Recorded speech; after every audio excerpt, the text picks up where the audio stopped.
حج کریں، عمرہ کریں شوق کے ساتھ، محبتوں کے ساتھ۔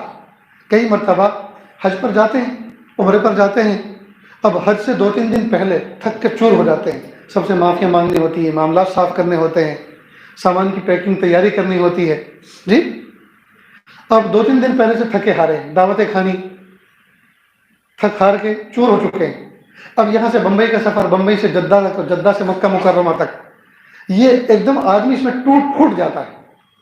اب جاتے کے ساتھ ہی دوست احباب کیا کہتے ہیں، چلیں عمرہ کر لیتے ہیں۔ تو بھئی یہ کوئی بوجھ ہے کہ اس کو اتار کے پھینکنا ہے؟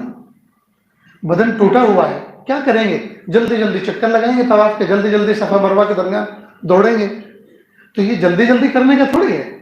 یاد رکھیں، کسی کتاب میں، کسی فقہ کے اندر یہ مسئلہ نہیں ہے کہ مکہ مکرمہ پہنچنے کے بعد 24 گھنٹے کے اندر اندر عمرہ کر لو ورنہ قضا ہو جائے گا، یا دن میں پہنچے تو کر لو ورنہ رات ہوگی تو قضا ہو جائے، ایسا کچھ نہیں۔ میں نے اپنی زندگی کا پہلا عمرہ 3 دن کے بعد کیا تھا، حج کا۔ ایک صاحب نسبت اللہ کے ولی ان کے ساتھ میں تھا، اور وہ میرا بار بار امتحان لے رہے تھے اس بات کا۔ تو کہا آپ جوان ہیں، آپ کر لیجئے، میں تو بوڑھا ہوں، تھکا ہوا ہوں، کہ نہیں آپ کے ساتھ کرنا۔ وہ آزما رہے تھے، آپ کے ساتھ آئے ہیں، آپ جیسا کریں گے، جیسا سکھائیں گے بتائیں گے ویسا کرنا۔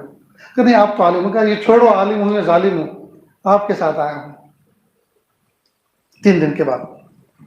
اور پھر اس عمرے کی کیفیت اور لذت جہاں ذرا سا تصور کے آج تک محسوس ہوتی ہے۔ اللہ اکبر۔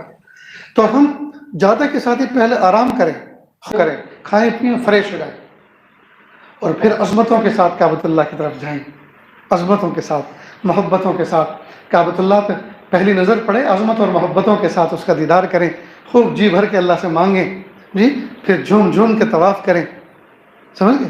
ٹھیک ہے؟ تو جتنی بھی عبادات ہیں، نماز، روزہ، حج، زکوٰۃ، جی اس کو محبتوں سے کریں۔